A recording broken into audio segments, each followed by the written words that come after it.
जय श्री राम, जय जय શ્રી રામ. આજે 1 મેના આપ સૌ સાથે પાછું મળવાનો અવસર મળ્યો છે. એ માટે ગુજરાતી વિચાર મંચને અને ખાસ કરીને રાજેશભાઈ, અશ્વિનભાઈ, આપ સૌનો ખૂબ જ આભાર. આજે મારી માટે ખૂબ જ કહીએ ને સ્પેશિયલ દિવસ એટલે પણ છે કેમ કે જેમ તમે જોયું હશે પોસ્ટરમાં એમ કે આજે મારી ગુજરાતી પુસ્તકોનો લોકાર્પણ છે.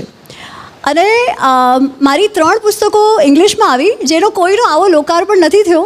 પણ આ તો રાજેશભાઈ, આ તમારી સહૃદયતા છે કે આજે મારા ગામમાં મુલુંડમાં આપ સૌની વચ્ચે મારી મમ્મીની સામે, માસીની સામે, મામાની સામે, મારા ફેવરેટ આપણા ગુજરાતી લેખક સૌરભભાઈની સામે અને આપ સૌ સાથે લોકાર્પણ થશે.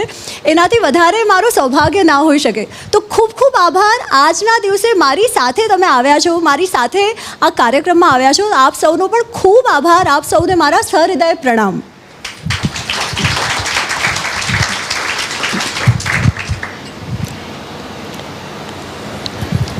રામાયણ આપણે ગયા વખતે જ્યારે વાત કરી હતી ત્યારે આપણે મહાભારતની વાત કરી હતી અને મેં મહાભારત લખેલું પણ પહેલાં.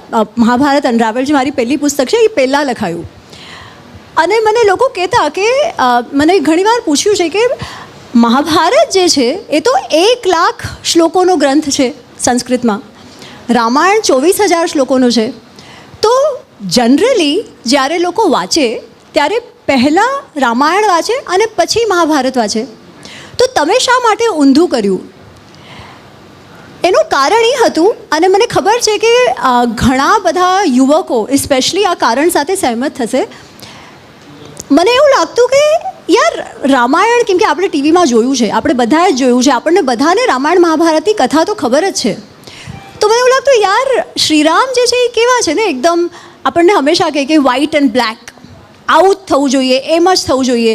તો આપણને લાગે યાર ઠીક છે, એમણે આદર્શ સ્થાપિત કર્યો અને આપણને કહેવામાં પણ આવે કે જે આદર્શ છે એ કલિયુગ માટે નથી, હે ને. આ કલિયુગ માટે તો આદર્શ કૃષ્ણનો છે. શા માટે? કેમ કે કૃષ્ણ ચાહે ત્યારે કોઈ પણ રૂલ હોય તોડી નાખે એટલે ચાલે. એ બહુ પ્રેક્ટિકલ છે અને શ્રીરામ પ્રેક્ટિકલ નથી, એકદમ આદર્શવાદી છે. કેમ કે આપણે કહીએ કે શ્રીરામ કેવા છે, શ્રીરામ માટે કયો શબ્દ યુઝ થાય? એ છે મર્યાદા પુરુષોત્તમ. એટલે એ મર્યાદાનો જ પાલન કરે. એટલે મને પણ એવું લાગતું ઠીક છે યાર, અગર આપણે આજે શીખવાનું છે તો કૃષ્ણથી શીખવાનું છે, મહાભારત છે તો એ જ પહેલાં વાંચવું જોઈએ કેમ કે એ વધારે રેલેવન્ટ છે, વધારે પ્રાસંગિક છે અત્યાર માટે. પણ જ્યારે મેં મહાભારતનું અધ્યયન શરૂ કર્યો ત્યારે મને સમજાયું કે મને જે લાગતું હતું મહાભારત વિશે એવું તો વેદવ્યાસજીએ કીધું જ નથી.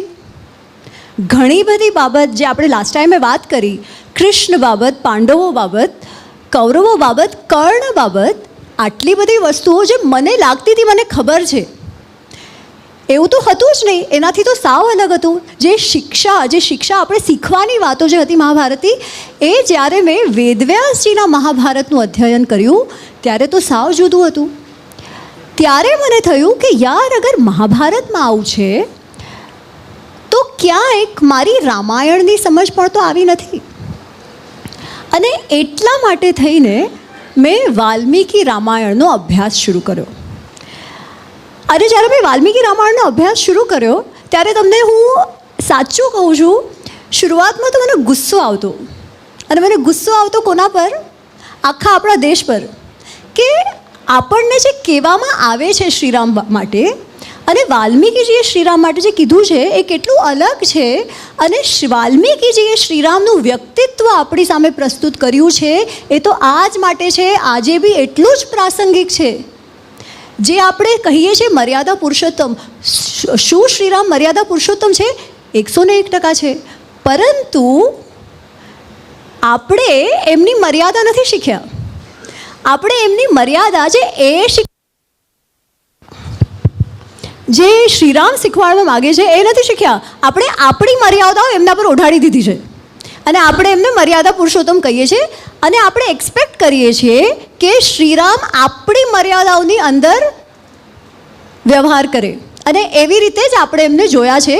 અને પછી જ્યારે આપણી મર્યાદાઓની અંદર વ્યવહાર કરે છે તો આપણે કહી દઈએ અરે યાર શ્રીરામ તો કેવા થોડાક બોરિંગ છે, શ્રી કૃષ્ણ જેવી મજા નથી આવતી.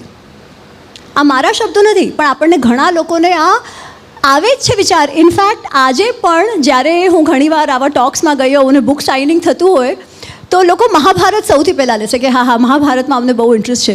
અને હું કહું રામાયણ પણ વાંચજો તો કે મેમ રામાયણ એવી મજા નથી આવતી. સૌથી પહેલાં તો જુઓ તો શ્રીરામ કેટલા બધા આમ સ્ટબર્ન લાગે નહીં, એકદમ વધારે પડતા આઈડિયલિસ્ટિક. અને જુઓ તો સીતામા સાથે એમણે શું કર્યું, તો એવામાં વળી એવા એ તો બોરિંગ છે. અને મેં કીધું તમે વાંચો તો ખરા. અને આજે અહીંયા મારા અમુક જે હું સેશન્સ લઉં છું મહાભારત રામાયણના, એના રામાયણના સ્ટુડન્ટ્સ છે, તમે એ લોકોને પૂછજો. આ બધા સાથે થાય છે કે જ્યારે એ લોકો વાલ્મીકી રામાયણનું અધ્યયન કરે ત્યારે સૌને આ પ્રશ્ન આવે છે, અરે અમને આ શા માટે નથી કીધું આજ સુધી? અમને આવું રામાયણ જે વાલ્મીકીજી કહી ગયા છે એ શા માટે નથી કહેવામાં આવતું? તમે જે બી ટેલી સિરીઝ જોશો બધું અથવા તો કહી સુની વાતો પર હશે અથવા તો તુલસીકૃત રામાયણ પર હશે. ઠીક છે, હવે હું રામાયણ વિશે કહું એ પહેલાં મારે વાલ્મીકી રામાયણ અને બાકી બધા રામાયણના ફરક વિશે તો વાત કરવી જ જોઈએ. વાલ્મીકી રામાયણ ઇતિહાસ છે, ફૂલ સ્ટોપ, પૂર્ણ વિરામ. વાલ્મીકી રામાયણ ઇતિહાસ છે. બાકી બધા રામાયણોની પોતાનું મહત્ત્વ છે. કોઈકનું ભક્તિના કારણે, કોઈકનું રસના કારણે, કોઈકનું નાટ્યના કારણે, પરંતુ ઇતિહાસ તો વાલ્મીકી રામાયણ જ છે.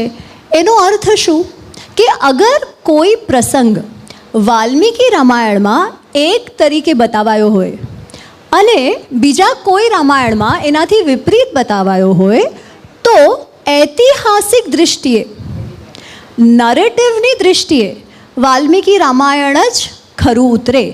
બાકી બધું તમારી શ્રદ્ધા છે અને એમાં કાંઈ પણ ગલત નથી, કાંઈ પણ વાંધો નથી. શ્રદ્ધાનો પોતાનો વિષય છે, હે ને? એટલે આજે હું જે ઘણી વસ્તુઓ કહીશ એ તમને લાગશે અરે આવું કેવી રીતે કીધું, અમે તો આવું નથી સાંભળ્યું. ચાલશે, ઘણા લોકોને ગુસ્સો પણ આવી જાય કે અમારા શ્રીરામ માટે આવું શા માટે કીધું? કેમ કે ભલે આપણે એમના વિશે કાંઈ પણ કહીએ, આપણને એમના પ્રતિ ગર્વ તો છે જ, એમના પ્રતિ ભક્તિ પણ છે. અને એ ભક્તિને આટલું દૃઢ કરવાનું કામ તો તુલસી રામાયણે કર્યું જ છે. એટલે હું અગર વાલ્મીકી રામાયણની વાત કરી રહી છું એનો અર્થ રામચરિત માનસને ઓછું ગણું છું એવું નથી. હું ફક્ત કહું છું આપણને સનાતનીઓને વાલ્મીકી રામાયણની જગ્યા અને તુલસી રામાયણની જગ્યા, વાલ્મીકી રામાયણનું મહત્ત્વ અને તુલસી રામાયણનું મહત્ત્વ કે કંબ રામાયણનું મહત્ત્વ એના દૃષ્ટિએ એ જે છે એ સમજવું જોઈએ. That is it.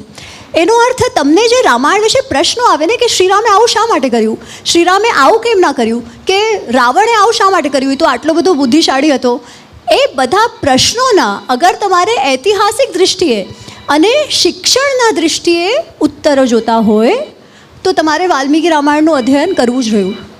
ઠીક છે, તો આ સૌથી મોટો ફરક છે. ઇતિહાસ શું છે એ બધું મેં લાસ્ટ ટાઈમ કીધેલું, એટલું પાછું આ વખતે એ ડિસ્કશનમાં નથી જઈ રહી.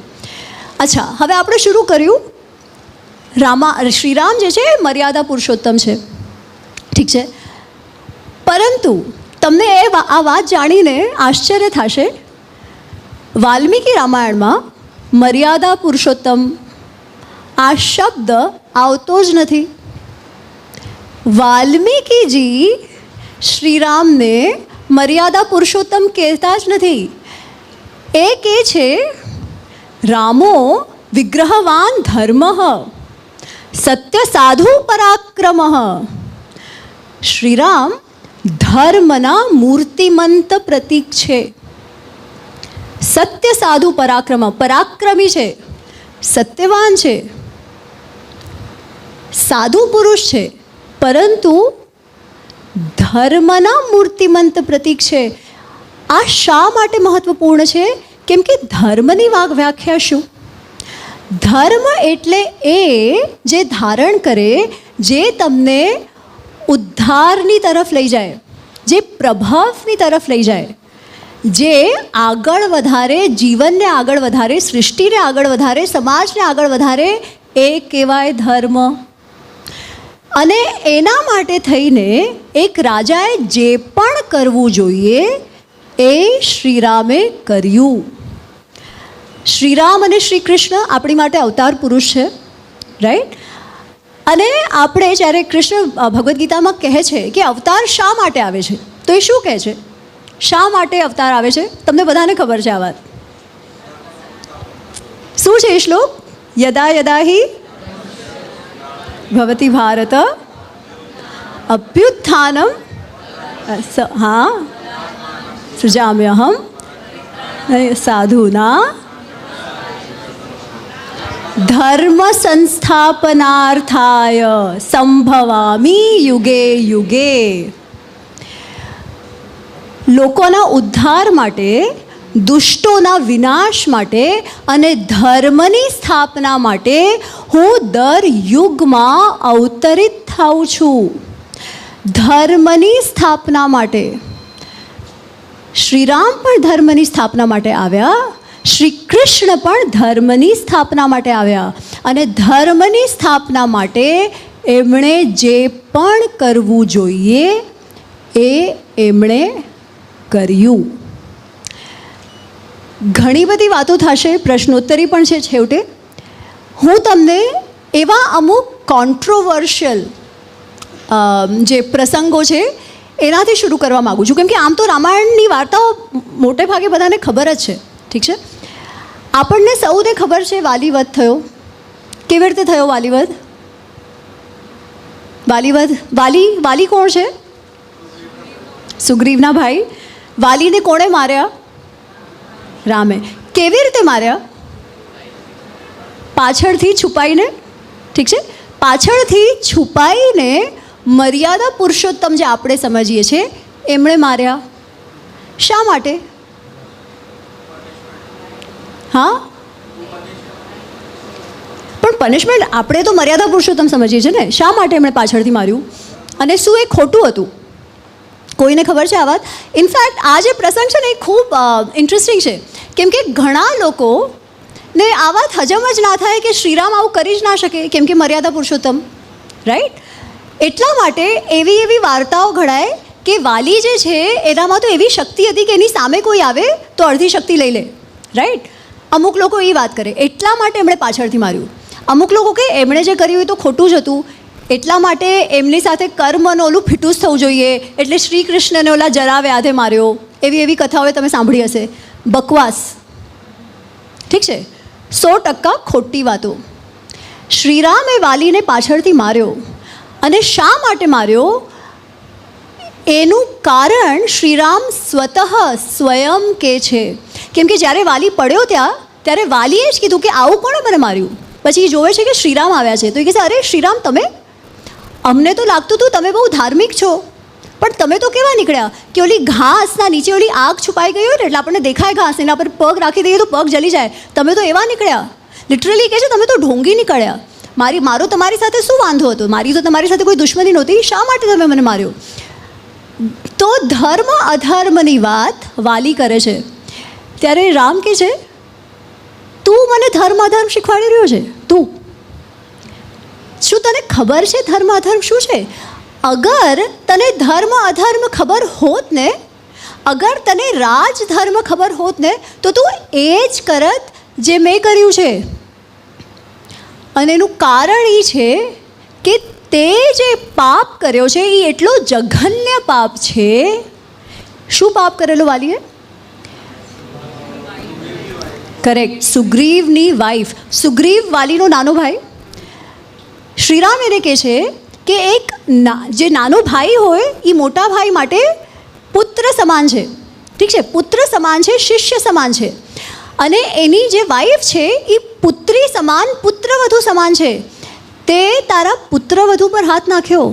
અને એવો મનુષ્ય જે પોતાની પુત્રીને, પુત્રવધુને, માને આવી ખરાબ દૃષ્ટિએ જોવે, એના પર આવી રીતે વ્યવહાર કરે, એની માટે સ્મૃતિઓમાં એક જ દંડ છે અને એ છે મૃત્યુદંડ. મેં તને દંડ આપ્યો છે. આગળ પાછળની તો વાત જ ક્યાં થઈ? હું તારી સાથે કંઈ યુદ્ધ કરવા નથી આવ્યો કે હું તને આગળથી મારું પાછળથી મારું ને એવા બધા રૂલ્સ અપ્લાય થાય. મેં તો તને પનિશ કર્યો છે, મેં તને દંડ આપ્યો છે. અને શા માટે? તારા આવા જઘન્ય પાપ માટે. હું કેવી રીતે તને, શ્રીરામ તો વનવાસમાં હતા ને, તો કઈ રીતે એને દંડ આપી શકે? એની માટે એની માટે પણ એ કહે છે ભરત જે અયોધ્યાના રાજાઓ છે ને એ ચક્રવર્તી છે, આ બધું ક્ષેત્ર અમારી અંડર આવે છે, અયોધ્યાનું રાજ ભરત કરી રહ્યો છે અને આ જંગલમાં એનો રેપ્રેઝેન્ટેટિવ હું છું, એટલા માટે જ્યાં પણ અધર્મ થાય ત્યાં ધર્મ સ્થાપિત કરવાનો મારો કર્તવ્ય છે અને એ જ મેં કર્યો છે. હવે તું આ વાત સમજ અને આ વાતનો સ્વીકાર કર કે મેં જે તને દંડ આપ્યો છે એ ધાર્મિક જ છે, કેમ કે અગર તું એને સ્વીકાર કરીશ તો શું થશે, તો એ પાપ તારો ધોવાશે, અગર તું પનિશમેન્ટ સ્વીકાર કરીશ તો, નહીં તો આવી રીતે જ તારી હાલત હજી ખરાબ થશે. એટલે હવે તું એની પર વધારે આર્ગ્યુ નહીં કર.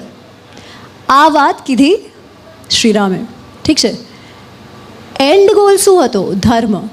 આપણે જે રીતે શ્રીરામને સમજીએ છીએ એ કે ના ના ના ના પાછળથી તો મારી જ ન શકાય, ના ના પાછળથી તો ક્યાંય મરાય, પણ એમણે માર્યો. અને કેમ કે મેં કીધું આપણને હજમ નથી થતી એવી વાત, એટલે બીજી બધી સ્ટોરીઝ એની આગળ પાછળ બનાવવામાં આવી, જ્યારે કે શ્રીરામે સ્વતઃ કીધું છે કે ધર્મ માટે જે કરવું જોઈએ એ એમણે કર્યું છે. હવે આનાથી આગળ જઈને શું થાય છે એ તો હજી પણ રોચક છે. સુગ્રીવને રાજ્ય મળી જાય છે, સુગ્રીવને એની પત્ની મળી જાય છે અને એ સમયે વર્ષા ઋતુનો આરંભ થઈ જાય છે. હવે ત્યારે કેવું હતું, કેમ કે વરસાદ આવે છે ત્યારે 4 મહિના છુટ્ટીનો ટાઈમ હતો. કોઈ પણ યુદ્ધના કોઈ પણ એક્સપિડિશન્સ જે છે એ સમયે ના થતા, કેમ કે જંગલમાં આટલું બધું જ્યારે વરસાદ આવતો હોય ત્યારે કોણ કેવી રીતે યુદ્ધ કરે હે ને, એટલે 4 મહિના કાંઈ જ ન થતું. તો સુગ્રીવને શ્રીરામ કહે છે તમે રાજ્યાભિષેક સુગ્રીવનો કરી દો અને તે પછી 4 મહિના પતી જાય, વરસાદ વયો જાય, પછી આપણે સીતામાને ગોતવાનું શરૂ કરીશું. શા માટે? કેમ કે સુગ્રીવ અને શ્રીરામની જે મિત્રતા થઈ હતી એમાં એ લોકોએ એવું નક્કી કરેલું કે શ્રીરામ વાલીને મારશે અને સુગ્રીવને એનું રાજ્ય અને એની પત્ની આપશે અને સુગ્રીવ સીતાજીને ગોતવામાં શ્રીરામની સહાયતા કરશે. તો વાત એવી થઈ, 4 મહિના પછી વરસાદ પૂરો થાય એટલે આપણે શોધવાનું કાર્ય શરૂ કરીએ. અચ્છા, હવે 4 મહિના પતી ગયા, ઘણા વર્ષો પછી, કેમ કે સુગ્રીવ તો દર ભટકી રહ્યો હતો ને, એને ડર હતો કે વાલી મને મારી નાખશે, એટલે આખી દુનિયા ફરી ચૂક્યો છે ત્યાં સુધી. તો આટલી બધી એણે શું કહેવાય કે કઠિનાઈઓ એણે સહન કરી છે. એ પછી આટલા ટાઈમે એણે આટલું લક્ઝરીઝ મળી, મહેલમાં એ પાછો આવ્યો, એટલે એમાં એ ખોવાઈ ગયો, એ ભૂલી ગયો કે એણે શ્રીરામને વચન આપ્યું છે. 4 મહિના પસાર થઈ ગયા, આ ભાઈનો કંઈ અતોપતો જ નહીં. શ્રીરામ ત્યાં બેઠા છે ગુફામાં, જંગલમાં. વરસાદ વયો ગયો, થોડાક દિવસ ગયા, પછી શ્રીરામે કીધું હવે બહુ થયું. હવે ટિપિકલી તમે ટીવીમાં જોયું હશે ને તો એ લક્ષ્મણને દેખાડે છે, પણ વાલ્મીકી રામાયણમાં લક્ષ્મણ નથી, શ્રીરામ કહે છે હવે આ બહુ થયું. અગર સુગ્રીવને એવું લાગતું હોય કે પોતાનું કામ કઢાવી લીધું અને મારું કામ હવે નહીં કરે તો ચાલશે, તો એ બહુ ખોટું સમજી રહ્યો છે. અગર એને લાગે છે કે એ કૃતજ્ઞ એટલે અનગ્રેટફુલ, અગર એ મારી તરફ કૃતજ્ઞ નહીં રહે, એને એવું લાગતું હોય અને એ બચી જશે, તો એ ખોટો છે. લક્ષ્મણ, તું જઈને મારો આ મેસેજ જે છે ને એ સુગ્રીવને આપ. અને એ મેસેજ શું છે ખબર છે? એ બહુ જ સુંદર મેસેજ છે. એ કહે છે નચ સંકુચિતા પંથા યેન વાલી હતો ગતા, નચ સંકુચિતા પંથા યેન વાલી હતો ગતા. સુગ્રીવ, જે પથથી, જે રસ્તાથી વાલી ગયો છે ને એ હજી બંધ નથી થયો. સમય તિષ્ઠ, સમય છે, સીધો થઈ જા. માં વાલી પથમ અનવગા, વાલીના માર્ગ પર જવાની ચેષ્ટા નહીં કર, કેમ કે તારે જવું હશે તો મોકલાવી દઈશ.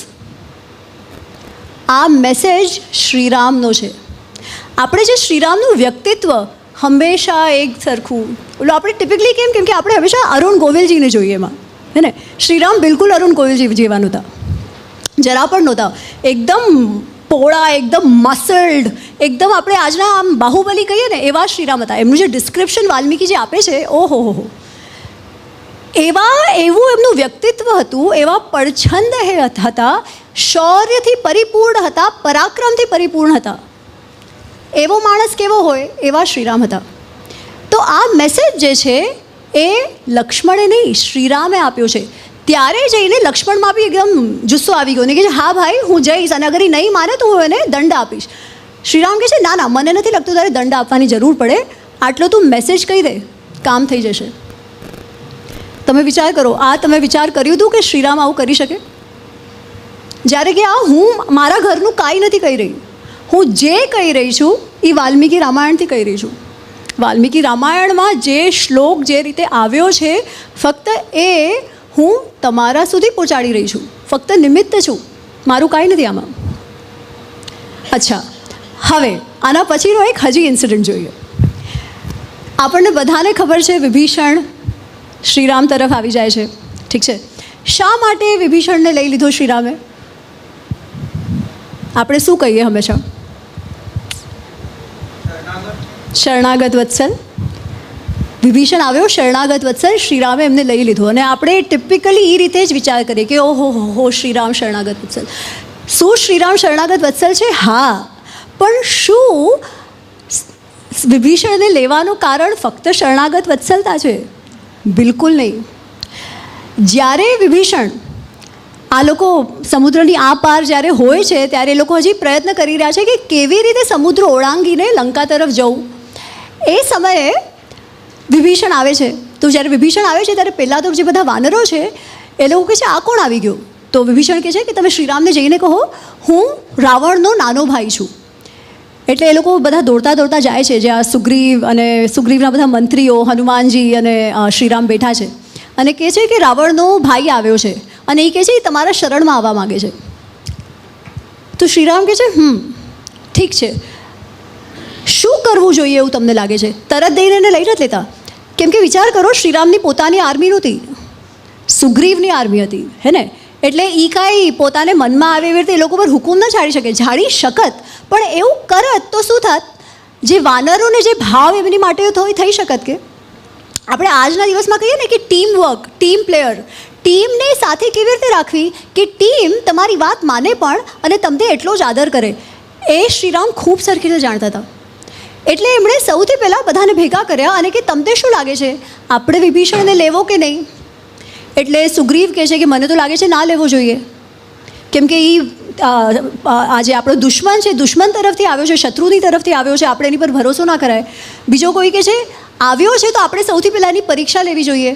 કોઈક બીજું કહે છે અરે એ ક્યાંક આપણી વચ્ચે જ તો ક્યાંક આપણા વચ્ચે ઝઘડા તો નહીં લગાડે, એટલે આપણે બિલકુલ ન લેવું જોઈએ. કોઈ ત્રીજો કહે છે એને આપણે પકડી લેવો જોઈએ, એને બંદી બનાવી લેવો જોઈએ. આવી બધી વાત ચાલુ છે. તો હનુમાનજી કહે છે કે મેં આને જોયો હતો જ્યારે હું લંકામાં સીતાજીને મળવા ગયો હતો, સીતાજીને ગોતવા ગયો હતો, ત્યારે મેં આને જોયો હતો.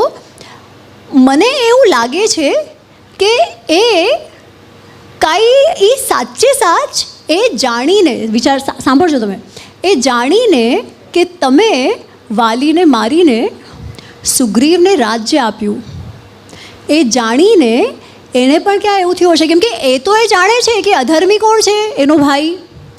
એ લોકો એ પણ જાણે છે કે તમે કેવું પરાક્રમ કર્યું છે જંગલમાં. 14,000 રાક્ષસોને શ્રીરામે એકલે હાથો માર્યા હતા. જ્યારે શૂર્પણખાવાળો એપિસોડ થયો તો એની શૂર્પણખાવાળી વાતમાં તો હું આવીશ પછી. તો એ કહે છે કે એ વાત વિભીષણને જ્ઞાત છે, એટલે સમજીને કે રાવણ અગર યુદ્ધ થશે તો રાવણની હાર થવાની છે, મને લાગે છે કે એટલા માટે તમારી પાસે આવ્યો છે. અને હવે અહીંયા આવી ગયો તો એની ટેસ્ટ કરવી તો બરાબર ના કહેવાય, પણ કોઈની જે બોડી લેંગ્વેજ હોય ને એનાથી પતા કરી શકાય, એનાથી આપણે જાણ થઈ શકે આપણને. તો એ તો જ્યારે તમે શ્રીરામ વાત કરશો ત્યારે તમને સમજમાં આવશે. તો શ્રીરામ કહે છે અચ્છા ઓકે. સુગ્રીવ કહે છે અગર આ વાત હું માની પણ લઉં તો પણ જે આવા સમયે એના ભાઈનો ન થયો એ આપણો કેવી રીતે થશે? એટલે મને તો લાગે છે ન જ લેવું જોઈએ. આ આખી ચર્ચા વિચારણા ત્યાં થઈ રહી છે. ઓકે, ત્યારે શ્રીરામ કહે છે કે ના, મને લાગે છે કે આપણે લેવું જોઈએ. કેમ? ફક્ત શરણાગત વત્સલતા નથી. શ્રીરામ કહે છે કે એનું અહીંયા આવું અને જે હનુમાન કહે છે એ પ્રમાણે હોય તો આનાથી એ તો ખબર પડે છે કે રાક્ષસોની વચ્ચે જ કાંઈક ભેદ થયો છે, હે ને? એમના વિશે આપણે જાણવું હશે તો વિભીષણ આપણા કામ ચોક્કસ આવશે. ત્યારે પાછો સુગ્રીવ કહે છે કે ના ના, મને તો નથી લાગતું લેવું જોઈએ. ત્યારે શ્રીરામ કહે છે કે ના ના, જે પણ મારા શરણમાં આવશે એને હું લઈશ, પણ એ પહેલો વિચાર નથી. આમ મનમાં આવ્યું શરણાગત વત્સલ કોઈને પણ લઈ લ્યો એવી રીતે એમણે નથી લીધા. એમણે એક રાજા જે રીતે ડિપ્લોમસીથી વિચાર કરે એવી રીતે લીધો. હવે આના પછી શું થાય છે તમે વિચાર કરો, એ તમે સાંભળો. તો જ્યારે વિભીષણ આવે છે અને વિભીષણ કહે છે કે શ્રીરામ હું તમારી શરણમાં આવ્યો છું, મારા બૈરી બચ્ચાઓ બધાને છોડીને આવ્યો છું. ત્યારે શ્રીરામ શું કહે છે જાણો છો તમે? તરત એક સેકન્ડ પણ વેડફ્યા વિના શ્રીરામ કહે છે ઠીક છે, તું મને લંકાનું બલાબલ કે વિસ્તારપૂર્વક લંકાના સ્ટ્રેન્થ્સ એન્ડ વીકનેસીસ, આર્મી કેટલી મોટી છે, સેના કેટલી મોટી છે, તમારા ફોર્ટ્સ કેવા છે, કોણ કેટલું શક્તિશાળી છે, કોણ નથી, તમારા કયા કયા લૂપ હોલ્સ છે, તમારી કઈ વીકનેસ છે, એ બધું તો મને જણાવો. તરત ફક્ત શરણાગત વત્સલ હોત તો આ બધું પૂછત, પણ એ ત્યાં યુદ્ધ કરવા જવાના હતા અને યુદ્ધ કરવા માટે તમારી સ્ટ્રેટેજી હોવી જોઈએ. શ્રીરામ એક્ઝેક્ટલી અને તરત એ પૂછે છે. અચ્છા, હવે તમે વિચાર કરો એવું શા માટે કર્યું શ્રીરામે? તરત એ પ્રશ્ન પૂછીને એમણે શું કર્યું?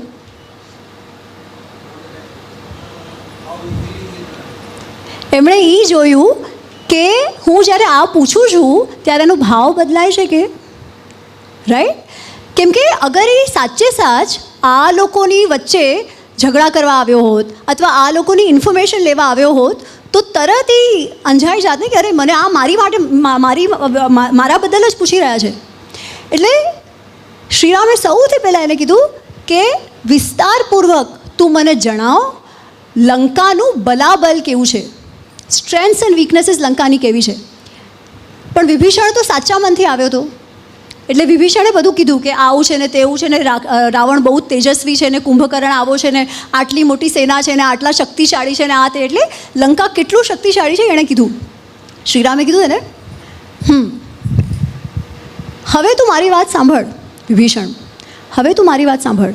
આ તે જેટલાઓના નામ લીધા છે ને અને આ જે રાવણ જે તું કહે છે શક્તિશાળી છે એ બધાને સબાંધવ એમના બધા બાંધવો સાથે હું એ બધાનું હનન કરીશ, એ બધાનો વિનાશ કરીશ. રાવણ અગર સ્વર્ગ કે નરક જ્યાં પણ જેથી છુપાયો હોય ને એ બધાને હું મારીશ અને તને લંકાનો રાજા બનાવી દઈશ. વિચાર કરો, એમણે તરત શા માટે એવું કીધું? કાંઈ જરૂર હતી? આપણે અગર એક જ રૂપ જોઈએ, ઓ શરણાગત વત્સલ, આંસુડા ટપ ટપ ટપ ટપ, તો પછી મને એવું કહો એમણે આ રીતે શા માટે કીધું કે તરત તું યાદ રાખજે એ બધાને હું મારીશ અને તને રાજા બનાવીશ? એ સમયે એમણે શા માટે આવું કહેવાની જરૂર હતી? શું કર્યું એમણે આવું કરીને?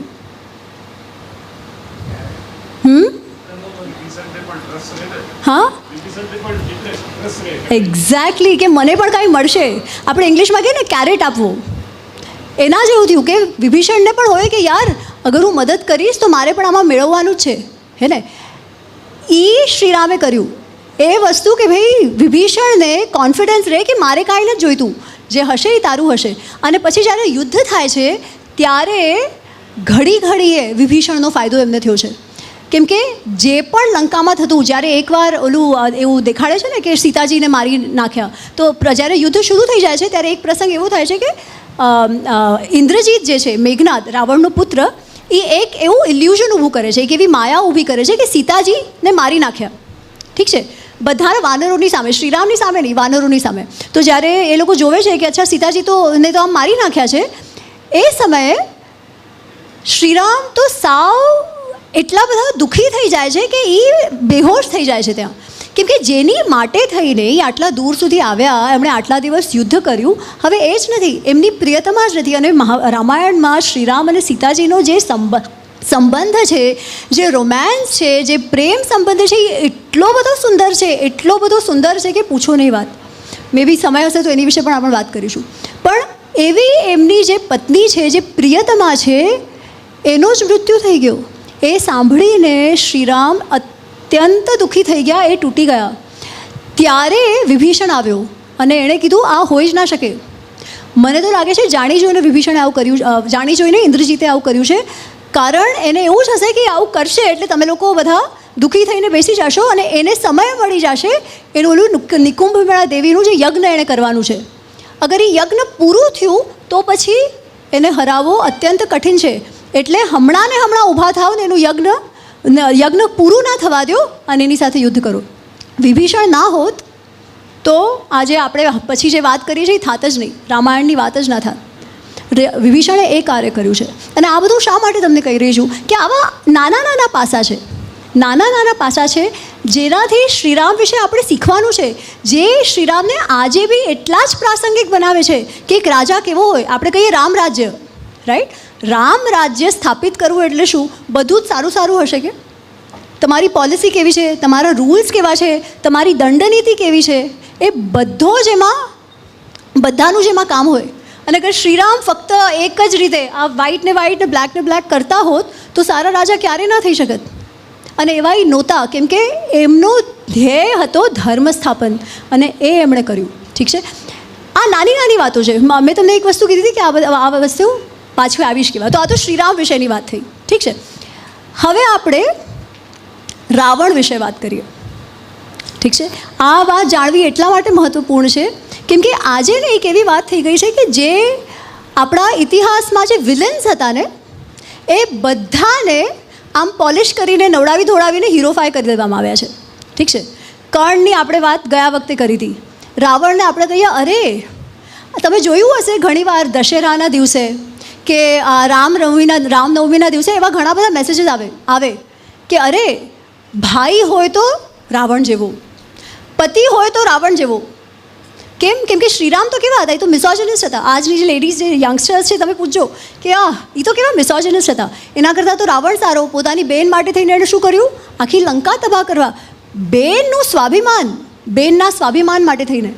અને આમ તો એટલો વેદ પંડિત હતો, મહાજ્ઞાની હતો, ફક્ત બિચારાએ એક ભૂલ કરી, સીતાજીને ઉપાડે આવવાની. સીતાજીને ફક્ત કિડનેપ કર્યા અને એને હાથ પણ ના લગાડ્યો.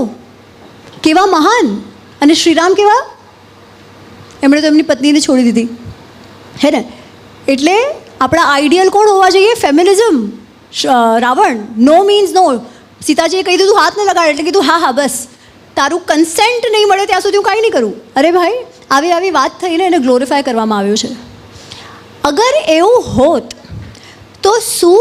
તો કોઈ પણ અવતારને આવવાની જરૂર પડત કે? આખી વાર્તા એવી રીતે બદલાવી દેવામાં આવી જાણે કે શ્રીરામનું અવતરણ રાવણને મુક્તિ આપવા થયું છે, ઇન્સ્ટેડ ઓફ ધરતીને રાવણથી મુક્ત કરવા. રાઈટ? એવી રીતે આખું ટ્વિસ્ટ કરી દેવામાં આવી છે કથાને. પણ સાચું શું હતું? શું આપણે માનીએ છીએ એવું હતું? હું એન્ડથી શરૂ કરું છું અને પછી ઇનફેક્ટ શરૂઆતથી જ કરવા દઉં. તો આજે શૂર્પણખાની વાત છે એ તમે સાંભળજો.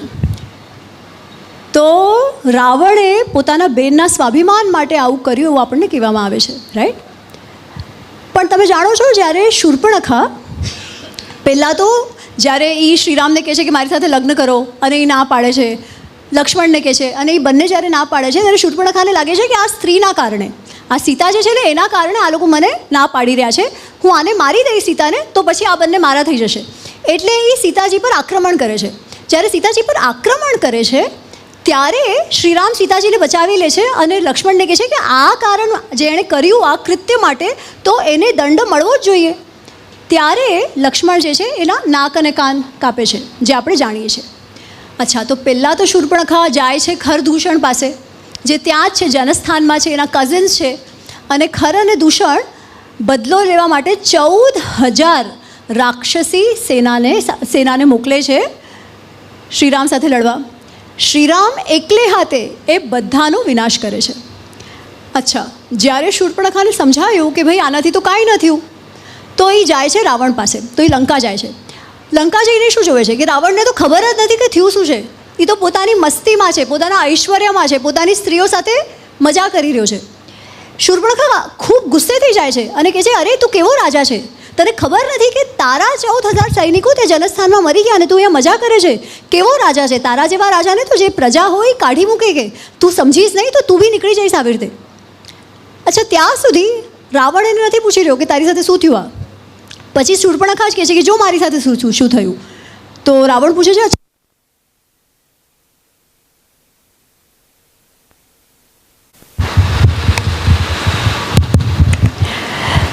તો આ તો હજી સારું છે. તો રાવણ પૂછે છે, હા તો રાવણ પૂછે છે કે અચ્છા આ શું થયું. અચ્છા હવે સાંભળજો શૂર્પણખા શું કહે છે. અગર એક બેનના સ્વાભિમાનને બેન માટે પ્રેમ હોત તો આટલું જોઈને જ રાવણે તિલમિલાઈ જેવું જોઈતું હતું ને, ગુસ્સો થવા જોઈતું હતું, પણ એવું કંઈ થતું નથી. શૂર્પણખા એને કહે છે, રાવણ હું જંગલમાં ફરતી હતી ને ત્યારે મેં એક સ્ત્રીને જોઈ. કેવી સ્ત્રી? જાણે કે જંગલની લક્ષ્મી. એટલી સુંદર એ સ્ત્રી હતી કે એના જેવી તો કોઈ યક્ષી કે અપ્સરાએ મેં નથી જોઈ. જે મનુષ્ય, જે પુરુષ એનું આલિંગન કરશે ને એ તો ઇન્દ્ર સમાન સુખી થઈ જશે. એ તારી પત્ની થવાને લાયક છે, કેમ કે તારી પાસે જ બધા મણીઓ છે. એ સ્ત્રીઓમાં મણી છે, એ તારી પત્ની થવા લાયક છે અને તું એનો પતિ. એટલા માટે હું સીતાને તારી માટે લાવવા જઈ રહી હતી. અને ત્યારે એ રોકવા કે હું સીતાને તારી પાસે ના લાવી શકું એટલા માટે ઓલા બે ભાઈઓએ મારી સાથે આવું કર્યું. હવે અગર તને એવી સ્ત્રી જોઈતી હોય તો જા, પગ આગળ કર અને જા. વાલ્મીકીજી આપણને આ કહે છે. શા માટે શૂર્પણખા ખોટું બોલ્યું? આટલો બધો ભાઈ બહેનને પ્રેમ હતો, જેવું આપણને કહેવામાં આવે છે યાર, જેવું આપણે સમજીએ છીએ, ઠીક છે, કે પોતાના બેનના સ્વાભિમાન માટે થઈને રાવણે આટલું લંકાનું વિનાશ તક કરી નાખ્યું. શા માટે શૂર્પણખા એવું કીધું હશે?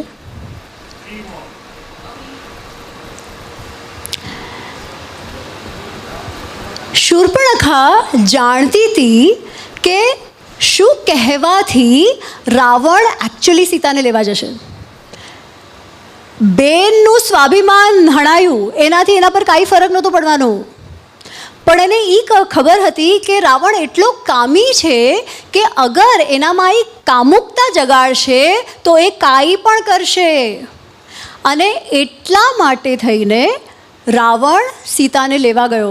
જ્યારે સીતાજીને લેવા જાય છે ત્યારે સૌથી પહેલાં એ મારીચ પાસે જાય છે. આપણે જાણીએ છીએ એ વાત, ઠીક છે.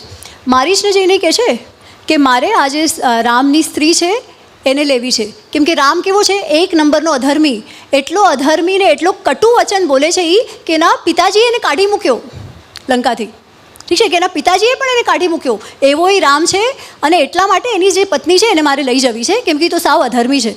અને મારીચ કહે છે તમે જે બી જાણો છો ને શ્રીરામ માટે એ સાવ ખોટું છે, કેમ કે મારીચ તો જાણતો હતો શ્રીરામને. જ્યારે શ્રીરામ 16 વર્ષના હતા ત્યારે એમણે હરાવ્યો હતો મારીચને. મારીચ કહે છે કે આજે મેં શ્લોક કીધું ને શરૂઆતમાં કે રામો વિગ્રહવાન ધર્મ સત્ય સાધુ પરાક્રમ. આ શ્લોક મારીચે કીધો છે કે તમે જે જાણો છો શ્રીરામ માટે એ સાવ ખોટું છે. એ તો ધર્મના મૂર્તિમંત પ્રતીક છે અને એમને કાંઈ એમના પિતાજીએ કાઢી નથી મૂક્યા, પણ એમણે એમના પિતાજીનું વચન પાળવા બધું છોડીને વનવાસ પર આવી ગયા છે. અને એના પરાક્રમ વિશે તો હું તમને શું કહું, આજે પણ હું અડધી રાતે ઉઠી જાઉં છું એ વિચારથી કે ક્યાંક રામ આજુબાજુમાં તો નથી, ક્યાંય મને મારી તો નહીં નાખે. આજે પણ મને એ દુઃસ્વપ્નો આવે છે, એવો એમનું પરાક્રમ છે. એટલે તમે જે સમજો છો ને એવું નથી. અગર તમને તમારા લોકોની, અગર તમને લંકાની અને રાક્ષસની ચિંતા હોય ને તો તમે આવું ના કરો, તમે રામ સાથે પંગો ના લ્યો. રાવણ કે ચારે એ શું કરવાનું હતું? તું મારી વાત માને છે કે નહીં? નહીં માને તો હું તને મારી નાખીશ. તો મારી કહે છે ઠીક છે, તમે રાજા છો, તમારા કારણે મારું મૃત્યુ થશે એવું મને દેખાઈ રહ્યું છે, તો ઠીક છે, હવે મારી પાસે કોઈ ચારો જ નથી અને હું તમને મદદ કરીશ. અને પછી આખો એ પ્રસંગ બને છે. તો આ વાત જે છે, જે શૂર્પણખાની વાત છે એ આ છે કે એણે કામુકતા જગાડી, કામ આસક્તિ જગાડી રાવણની. અને ફક્ત આ એક જ પ્રસંગ એવો છે કે એન્ડમાં, અંતમાં જ્યારે યુદ્ધ સમાપ્ત થઈ જાય છે ત્યારે ઘણા લોકો કહે કે પતિ હોય તો રાવણ જેવું. ઠીક છે, ઘણી વાર આવે કે પતિ હોય. આજકાલ તમે જોશો તો ઇન્સ્ટા રીલ્સ પર પણ ઓલી યંગ કોલેજની છોકરીઓ ને એને પૂછે, તમને ખબર, તમે જોયા હશે કે લોકો જઈને પૂછપૂછ કરતા હોય કે તમને કોના જેવો હસબન્ડ જોઈએ, રામ જેવો કે રાવણ જેવો? તો દરેક છોકરીઓ એ રીલમાં કીધું રાવણ જેવો, રાવણ જેવો, રાવણ જેવો. અને એક છોકરીએ મને એક ટોકમાં કીધું કે મેમ અમારા કોલેજમાં અમે લોકો વાત કરી રહ્યા હતા અને અમારી ટીચરે પણ એ જ કીધું કે પતિ કેવો હોવો જોઈએ તો રાવણ જેવો. તમારે આ વિશે શું કહેવું છે? મેં એને કીધું મારે શું કહેવાનું છે, પતિ રાવણ જેવો હોવો જોઈએ કે ના હોવો જોઈએ એ મંદોદરીને પૂછો ને. એનો ઉત્તર મંદોદરીથી સારો કોણ આપી શકશે? રાઈટ. મંદોદરી શું કહે છે રાવણ માટે? જ્યારે રાવણનું મૃત્યુ થઈ ગયું છે. અચ્છા, બીજી વાત તો છે, એવું કહેવામાં આવે છે કે રાવણનું મૃત્યુ થવાનું હતું ત્યારે પડ્યો હતો અને શ્રીરામે લક્ષ્મણને મોકલાવ્યો એની પાસેથી જ્ઞાન લેવા. બકવાસ, એવું પણ કાંઈ નથી. ઠીક છે, વાલ્મીકી રામાયણમાં આવું કાંઈ નથી, કેમ કે રાવણ તુરંત જ નિપટી ગયો છે. જ્યારે એમણે માર્યું ત્યારે એ તરત મરી ગયો હતો. ઠીક છે, એટલે જ્ઞાન આપવા સુધીમાં એ કંઈ જીવતો નહોતો કે એની પાસેથી જ્ઞાન લેવા જાય. અને અગર એટલું જ્ઞાન હોત તો પોતાના જીવનમાં ન લગાડત. રાઈટ. એનીવેઝ, તો જ્યારે એનું મૃત્યુ થાય છે ત્યારે એની બધી સ્ત્રીઓ મંદોદરી સાથે લોકો આવે છે. મંદોદરી દુઃખી છે, એના પુત્રો એણે ખોયા છે, એનો પતિ ત્યાં મૃત પડ્યો છે. હવે આટલો સારો તમારો પતિ હોત, ઠીક છે, તો સૌથી પહેલાં જ્યારે તમે એનું મરેલું શરીર જુઓ ત્યારે તમને ગુસ્સો આવવો જોઈએ ને, અને જેણે માર્યું છે એના પર ગુસ્સો આવવો જોઈએ. એવું કાંઈ નથી થતું. મંદોદરી આવે છે, એ રડી રહી છે, પણ રાવણના શરીરને જોઈને એ કહે છે આ તો થવાનું જ હતું. જે જેવા કર્મ કરે એણે એના જે ફળ છે એ તો ભોગવવા જ પડે. મને તો આશ્ચર્ય એ વાતનું થાય છે કે તમે જ્યારે સીતાને ઉપાડીને લાવ્યા ત્યારે જ કેવી રીતે ના ચલી ગયા? મને તો એનું આશ્ચર્ય થાય છે. મંદોદરી કહે છે મેં તમને કેટલા સમજાવ્યા, ન રૂપમાં, ન ગુણમાં, ન કુળમાં સીતા મારી કરતાં શ્રેષ્ઠ હતી. આ બધી વસ્તુમાં હું સીતા કરતાં શ્રેષ્ઠ હતી, અને મારા સિવાય પણ તમારી આટલી સ્ત્રીઓ હતી.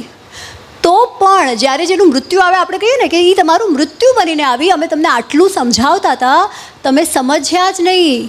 અને એ પછી એક એટલી સુંદર વાત કહે છે, જે મહાભારત રામાયણ બંનેનું જે આપણને જે શિક્ષા, જે આપણને શીખ છે ને એ આ જ છે. એ કહે છે પુરા ઇન્દ્રિયાણી જીતવા જીતન ત્રિભુવન ત્વયા. પૂરા એટલે પહેલાં રાવણે ખૂબ તપસ્યા કરી હતી, હે ને. જ્યારે તપસ્યા કરો ત્યારે તમારું મન પર કંટ્રોલ હોવું જોઈએ, તમારી બધા ઇન્દ્રિયો જે સેન્સીસ પર છે એના પર કંટ્રોલ હોવું જોઈએ, સંકલ્પ શક્તિ ખૂબ જ મજબૂત હોવી જોઈએ.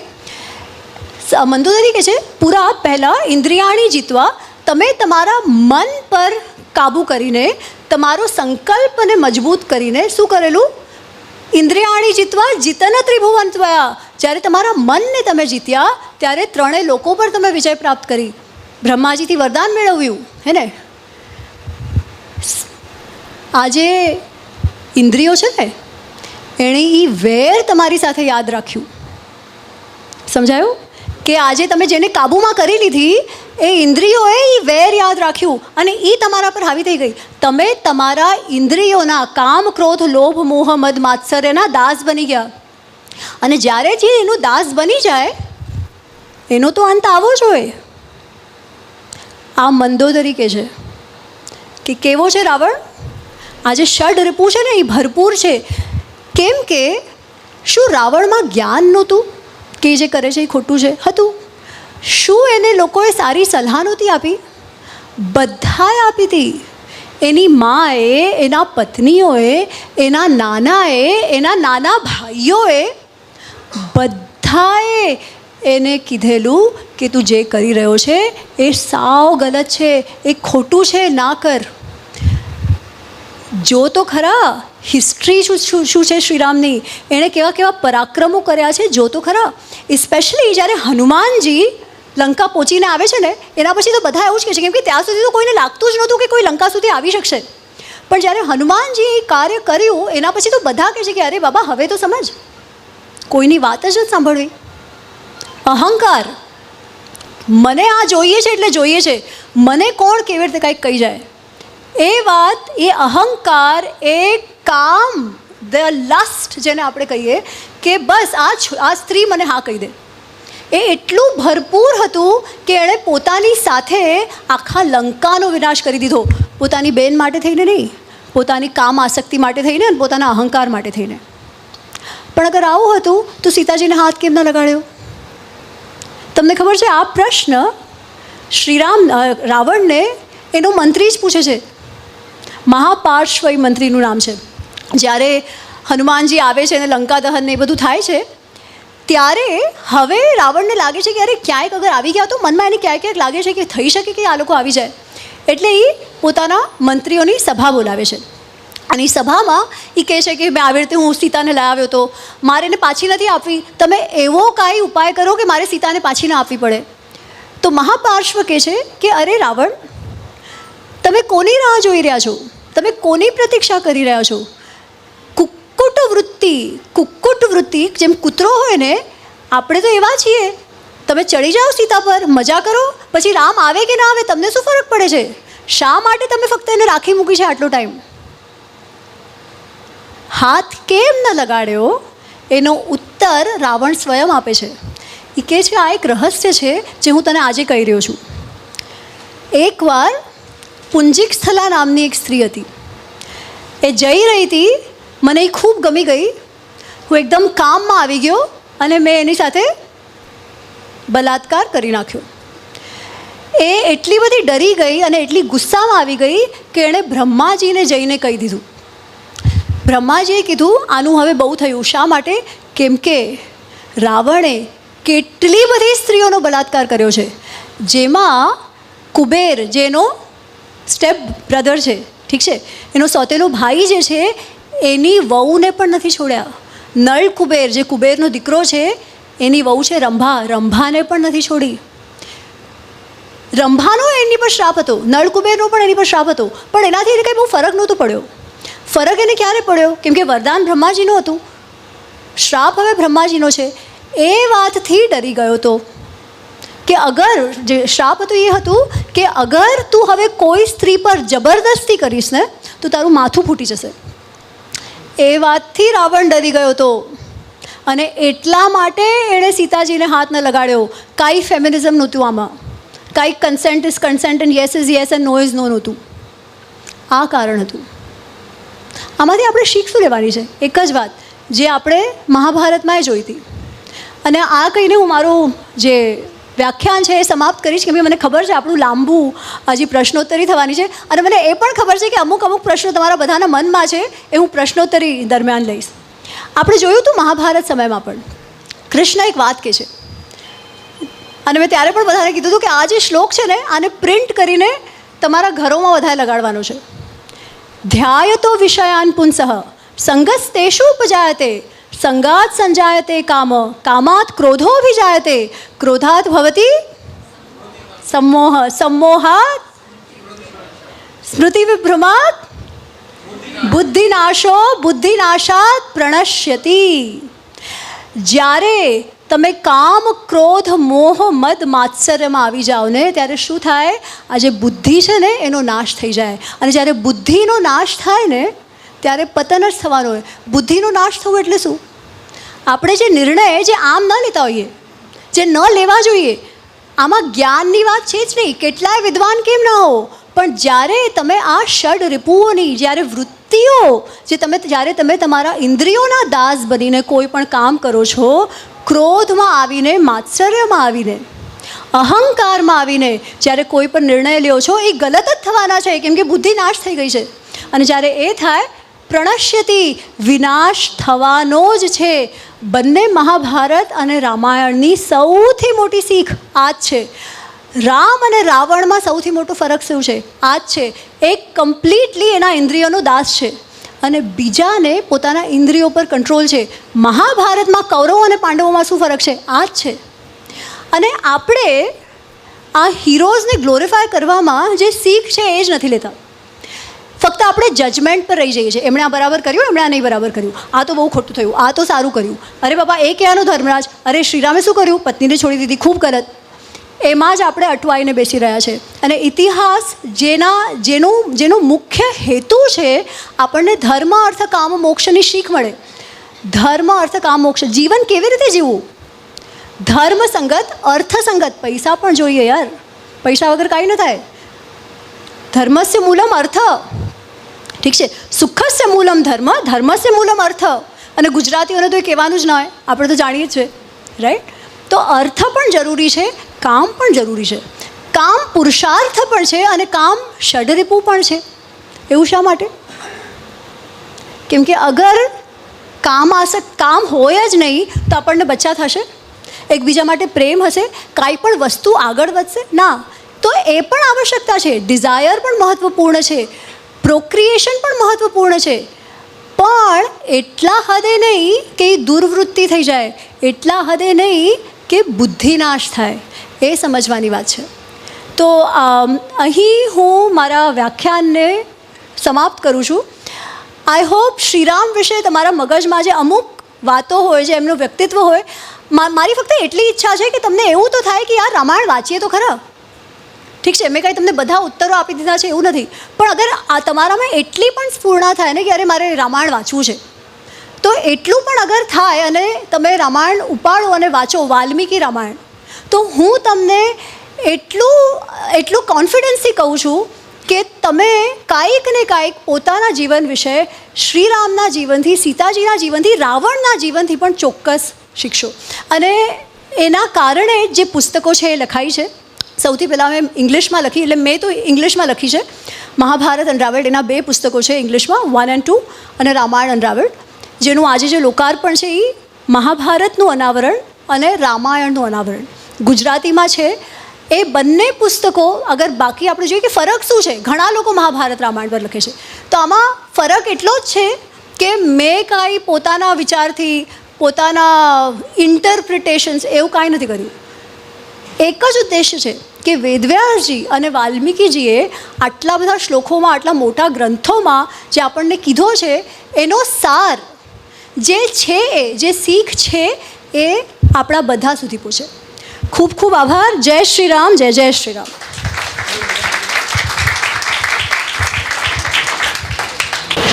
રામાયણ અને મહાભારતનો અભ્યાસ કરવો, એને વાંચવું એ અલગ વસ્તુ છે, અને રામાયણ અને મહાભારતને પી જવી અને એને પચાવવું એ અલગ વસ્તુ છે.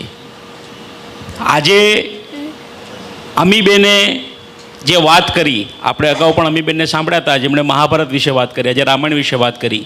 તમે એમના પુસ્તકો વાંચશો તો તમને ખબર પડશે કે અમીબેને રામાયણ અને મહાભારતનો ફક્ત અભ્યાસ નથી કર્યો, એમને વાંચ્યા નથી, તેમને પી ગયા છે, એમને હજમ કરી છે રામાયણને, મહાભારતને. જોરદાર તાળીઓથી આપણે અમીબેનના જ્ઞાનને આપણે વધાવી લઈએ. આજે ગુજરાતી ભાષા માટે સમર્પિત એવી કમિટી માટે આપણે જોરદાર તાળીઓ વગાડી લઈએ.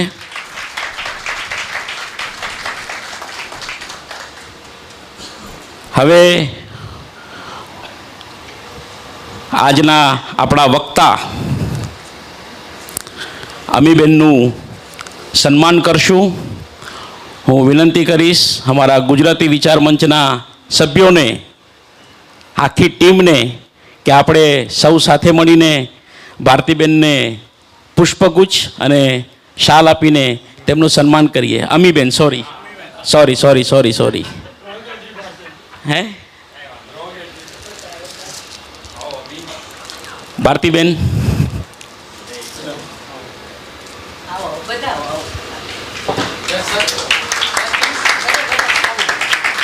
પેલા ભારતીબેન શાલ ઓઢાડી દો. આ જ્ઞાનનું સન્માન થવા જઈ રહ્યું છે. જોરદાર તાળીઓથી આ સન્માનને વધાવી લેશું.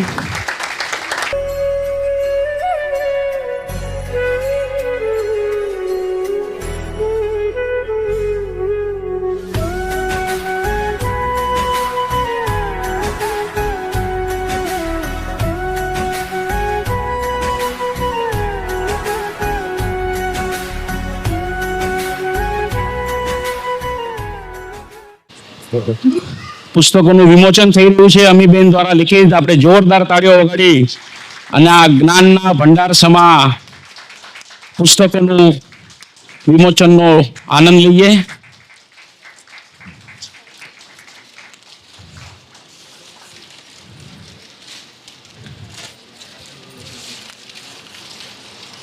રામાયણનું અનાવરણ અને મહાભારતનું અનાવરણ. સૌરભભાઈ આવો, આપણે ગ્રુપ ફોટો. અશ્વિનભાઈ પણ આગળ આવી જજો.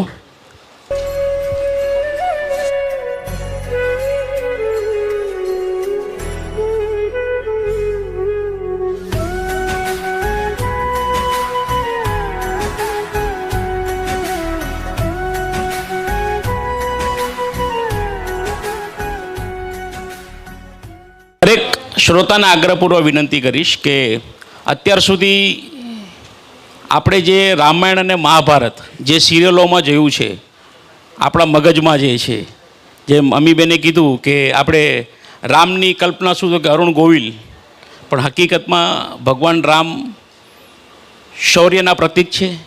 દયા તો હતી જ, પણ એમનું શૌર્યના પ્રતીક છે. તો એવી ઘણી બધી વાતો છે રામાયણ અને મહાભારતની, જે આપણે આ બંને અમીબેનના પુસ્તકો વાંચશું ને એટલે આપણો ભ્રમ તૂટી જશે. જી મિત્રો, મારે તમને ખાસ એ વિનંતી કરવાની છે કે આ બે જે પુસ્તકો છે અંગ્રેજીમાં તો ઉપલબ્ધ છે જ, હિન્દીમાં પણ છે, અને સદનસીબે ગુજરાતીમાં પણ આ પુસ્તકો હવે ઉપલબ્ધ છે. સાહેબે કીધું એમ એમેઝોન ઉપર અમી ગણાત્રા તમે સર્ચ કરશો તો બધા જ પુસ્તકો મળશે, બીજી બધી ઘણી જગ્યાએ મળશે. મારો આગ્રહ એ છે કે દરેક રામાયણ પોતપોતાની રીતે સમૃદ્ધ છે. તમને જેમાં શ્રદ્ધા હોય, જમીબેને સૌથી પહેલી 5 મિનિટમાં આ વાત કરી દીધી કે તમને શ્રદ્ધા હોય અમુક રામાયણમાં તો એ શ્રદ્ધા સાચવી રાખો, પણ જો તમારે ચેક કરવાનું હોય કે આ હકીકત જે છે તે એ શ્રદ્ધાને કારણે હું સ્વીકારું છું કે એ હકીકત છે એટલે હું સ્વીકારું છું. એક નાનકડો દાખલો અમીબેનની આગળ મારે આ રામાયણ વિશેની વાત કરવાની હોય પણ નહીં, પણ એક નાનકડો દાખલો આપણે કહીએ કે રામજીએ સીતાનો ત્યાગ કર્યો, કોના કહેવાથી કર્યો? તમે કહો. ખોટી વાત. બરાબર છે, મને બી એમ હતું કે કોઈ લોન્ડ્રીવાળો હતો, પણ અમીબેનને વાંચીને વાલ્મીકી રામાયણમાં તમે ઊંડા ઉતરો છો ત્યારે તમને ખબર પડે છે કે આમાં ક્યાંય ધોબી છે જ નહીં. આખો પ્રસંગ તો બહુ લાંબો છે, બટ 1 મિનિટમાં ખાલી તમને કહી દઉં, વધારે મારે સમય નથી લેવો, કારણ કે એમની સાથે પ્રશ્નોત્તરી બધાએ કરવાની છે. મારે પણ એક પ્રશ્ન છે જ કે રામજીને ધોબી આ વાત કરી નથી.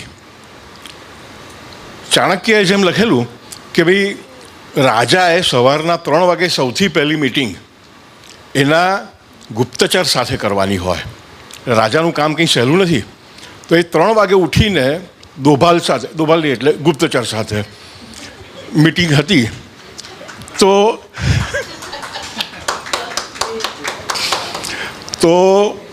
3 વાગે રામજી એમના મિત્રો સાથે બેઠા છે, બહુ જંગત મિત્રો છે, બધાના નામ બી આપ્યા છે, મને તો યાદ નથી, તમને કદાચ યાદ હશે, પણ એ 3-4 જે મિત્રો છે બધાની સાથે બેઠા છે અને ગુપ્તચર આવે છે અને કેમ છો કેમ નહીં, એ ગુપ્તચર પણ પાછો એમનો મિત્ર જ છે.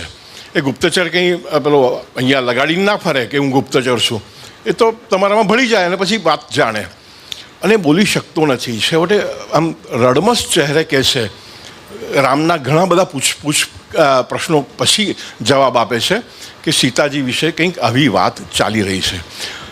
રામ તરત એને માનતા બી નથી, અંગત મિત્ર છે, બીજા મિત્રોને પૂછે છે શું આ વાત સાચી છે?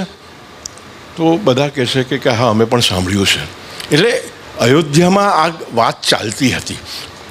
ધોબીને ટાર્ગેટ બનાવવાનો કોઈકનો આશય હોઈ શકે કે ભાઈ આ નીચલી જાતિ ગણાય છે તો આપણે એને ટાર્ગેટ બનાવો. આવું તો બધા ઘણા ક્ષેપકો છે. અહલ્યાવાળો ક્ષેપક તમે મેન્શન કર્યો છે, બીજા ઘણા બધા ક્ષેપકો એમણે મેન્શન કર્યા જ છે. એટલે હું એમ કહેવા માગું છું કે જો વાલ્મીકી રામાયણ સુધી તમે પહોંચી શકતા હો, ગીતા પ્રેસ ગોરખપુરે છાપેલું છે, ગુજરાતીમાં પણ ઉપલબ્ધ છે, દળદાર ગ્રંથ છે, 2 ભાગ છે. જો તમે વાંચી શકતા હો તો વાંચો, ખરેખર ધન્ય થઈ જશો. પણ ત્યાં પહોંચતા પહેલાં આ જે નાનકડું પુસ્તક છે જે ખૂબ રસપ્રદ રીતે લખાયું છે, અંગ્રેજીમાં તમે વાંચો, હિન્દીમાં વાંચો, ગુજરાતીમાં વાંચો, પણ આ તમે વાંચો જેથી તમને ખ્યાલ આવે કે તમારી શ્રદ્ધાની હિસાબે તમે જે સ્વીકારી લીધું છો, તમે એટલે હું પણ એમાં આવી ગયો. મને પણ રામાયણમાં અને મહાભારતમાં ઘણો ઊંડો રસ, પણ મહાભારતમાં પણ ઘણા ક્ષેપકો છે. અત્યારે મહાભારતની વાત કરવા જેવી નથી, પણ ભંડારકર ઇન્સ્ટિટ્યૂટે જે પુણેમાં કામ કર્યું કે બધા ક્ષેપકો દૂર કર્યા, અને પછી એ ગુજરાતીમાં પણ હમણાં આવ્યું, 10 વર્ષ થયા. એ ગુજરાતીમાં લગભગ 20 જેટલા ગ્રંથો છે. દિનકર જોશી આપણા બહુ મોટા સાહિત્યકાર છે, એમણે સંપાદન કર્યું છે અને લગભગ 6 અનુવાદકો એમાં છે. તો ત્યારે તમને ખબર પડે કે કેટલા બધા ક્ષેપકો તમને મેચ જ ના થાય. દ્રૌપદીને પરણીને આવ્યો અર્જુન, અને માતાએ કીધું કે વહેંચીને ખાઈ લો. માતાને ખબર હતી કે એ જાય છે સ્વયંવરમાં, ભિક્ષા માટે જાય છે, એવું નથી. એટલે માતા એવું કહી શકે જ નહીં. પણ પેલું દ્રૌપદીએ ને આ રીતનું તો આવી તો કેટલી બધી ગેરસમજો આપણા મગજમાં ઠોકવામાં આવેલી છે. અને એને કારણે આપણે તો સમજો કે ધોળાવાળ થઈ ગયા, પણ આપણા સંતાનો, એમના સંતાનો, એ લોકો લોજિકલ માઇન્ડથી જ્યારે વિચારશે અને તમને પૂછશે કે પપ્પા આ કેમ, કે દાદા આ કેમ, કે બા આ કેમ, ત્યારે તમે શું જવાબ આપશો? તો એ જવાબ આ અમીબેનના બેઉ પુસ્તકોમાં છે. હું એવું ઈચ્છું કે તમે અહીંયાથી આ બેઉ પુસ્તકોની એક કરતાં વધારે નકલ લઈ જાઓ. તમારા સર્કલમાં જે લોકોને ઇન્ટરેસ્ટ હોય એ લોકોને આગ્રહથી તમે કહો કે આ તમે વાંચો અને નવી પેઢી સુધી આ વિચારો પહોંચાડો. ખૂબ ખૂબ આભાર, સમય લઈ લીધો. Thank you very much. આભાર સૌરભભાઈ. અમે આપના શબ્દોનું રસપાન તો કરવાના જ હતા, થોડું અલગ રીતે અમે વિચાર્યું હતું. કશો વાંધો નહીં, આ તો ગંગોત્રીમાંથી ગંગા જેમ મળે ને ત્યારે એનું અમૃતપાન કરી લેવાનું હોય. તો સૌરભભાઈએ જે અમૃતપાન કરાવ્યું ગંગોત્રીનું, આપણે સૌરભભાઈનો અમે આભાર માનીએ છીએ. આપણી ઓળખ આપણી ભાષા છે. આપણી ભાષા હશે તો આપણું અસ્તિત્વ રહેશે. એટલે આપણે ભાષા બચાવવાની છે આપણા અસ્તિત્વ માટે. અને ગુજરાતી વિચાર મંચ છેલ્લા 25 વર્ષથી આ જ દિશામાં કામ કરી રહી છે. અંગ્રેજી ભાષાનો વિરોધ કર્યા વિના આપણી માતૃભાષા ગુજરાતીનું જતન, અને ગુજરાતી ભાષાનું જતન તો જ થશે જો નવા પેઢીના બાળકો ગુજરાતી માધ્યમમાં ભણશે. તમે કહેશો કે બાળકોને અમે ગુજરાતી માધ્યમમાં શા માટે ભણાવીએ? તો આપણા સૌનું એક કર્તવ્ય છે, આપણા સૌની એક ડ્યુટી છે કે આપણે ગુજરાતી માધ્યમની એવી ઉત્કૃષ્ટ શાળાઓ ઊભી કરવી પડશે જે અંગ્રેજી માધ્યમની શાળાઓને ટક્કર મારે. નવી રાષ્ટ્રીય શિક્ષણ નીતિની અંદર માતૃભાષામાં જે પ્રાથમિક શિક્ષણ માતૃભાષામાં ફરજિયાત, આ નિયમ તો ગુજરાતી વિચાર મંચ લઈ આવ્યા. હવે એનો અમલ કરાવવાની જવાબદારી આપણા એક ગુજરાતીની બને છે. અને એટલે જ અમે આ કાર્યક્રમ થકી આપને જાહેર આહ્વાન કરીએ છીએ કે આ જે ગુજરાતી વિચાર મંચ માતૃભાષાની જાળવણીનો ઝંડો જે લઈને, મશાલ લઈને જે આગળ વધી રહ્યું છે ને, તેમાં ખભેથી ખભા મિલાવીને અમારી સાથે હાલો. એક અકેલા થક જાયગા, મિલકે બોજ ઉઠાના. ખૂબ ખૂબ આભાર.